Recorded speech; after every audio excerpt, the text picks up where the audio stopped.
start with you, mate. Obviously, a glorious night on Friday. You've been over the moon, I assume. How did you see it, and how did you see the rest of the weekend?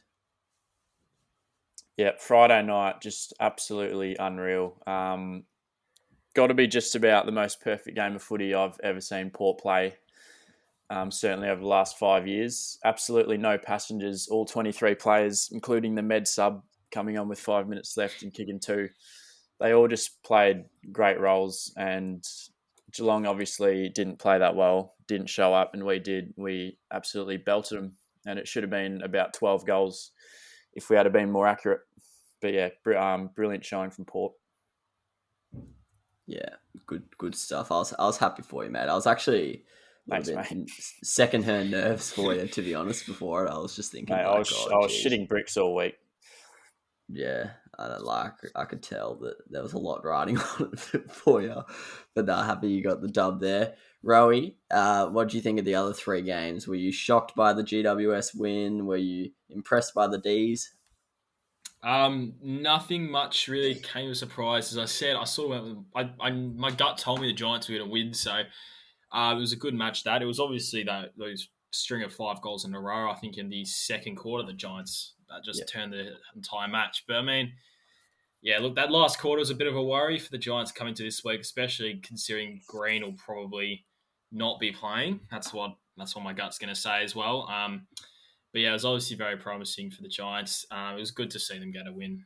It's a bit weird to not see Sydney in the comp now, given we all had such high hopes for them. But at the end of the day, a 1 point elimination final, you can't ask for much more. I can't believe, looking at the last 6 scores of the games being all Sydney behind it is something. You would have thought they would have converted one of them, but that's September for you. Melbourne Brisbane, that was just about as expected. When Pilcher's man McStay got concussed friendly fire in the first quarter, it sort of set the tone. That just meant that they really only had one avenue to goal once that they had locked down Danaher with sort of May and Lever. I had a lot riding on Danaher kicking a goal, and he didn't, so cheers for that. But yeah, so Cameron was really their only avenue to goal. D's just had a lot more options and just dominated everywhere else, so it was pretty expected. And then yeah, obviously the Dogs, Bombers was also just another expected result. Sad to not see the Bombers turn up after half time. But apparently it's the umpire's fault for the 50-point flogging. But yeah, good on the Dogs. Cody kicked as many goals as the Bombers, so I think they were all pretty expected results. Hopefully, keen for some closer matches this weekend, because apart from the Sydney Giants game, they're all 5+ goals, which was not disappointing. They're all good games of footy, but yeah, it would be great to see some closer ones coming up. Yeah, the fanfare after the bloody Essendon loss was just outrageous. Like, we all saw the screenshots of the hate that Cody was getting in the DMs or in his Instagram comments, which is just shit ass.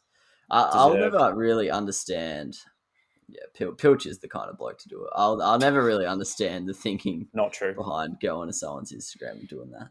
It's strange footy. I'll say that, but also I don't really get, like, I know people like to clown on the Essendon fans, and they were complaining a lot about the umpires, so some of it was sort of retaliation. But yeah, I know the streak continues, but all in all, it's a brilliant season. So I don't really know why everyone's sort of firing shots at them, saying it's not good enough and stuff. I think they should be pretty happy coming 8th, personally, given that like everyone was predicting them to be like 14th and 15th. But yeah, and then the big news, obviously, as Roy mentioned, the Toby Green incident. I'll get the verdicts from the gallery. Pilch, should he get suspended?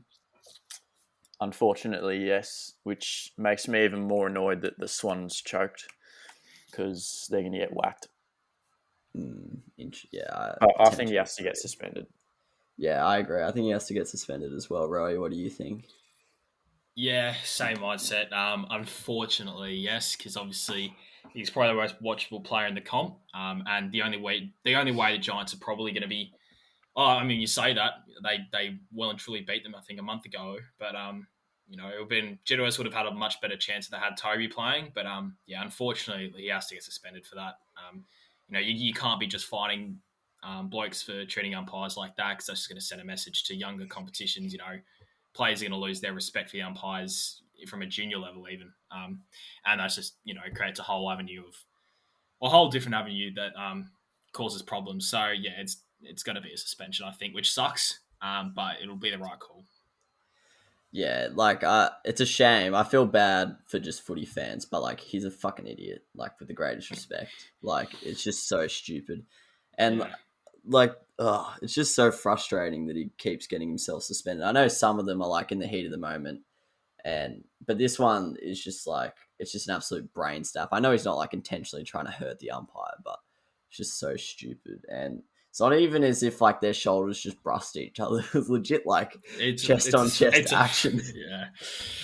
But yeah, it's a shame. But I'm still not willing to write GWS out of it. I certainly will be tipping the Cats, but we'll get into that in the preview at the end of the episode. It's a miracle! Oh yeah! What about that one?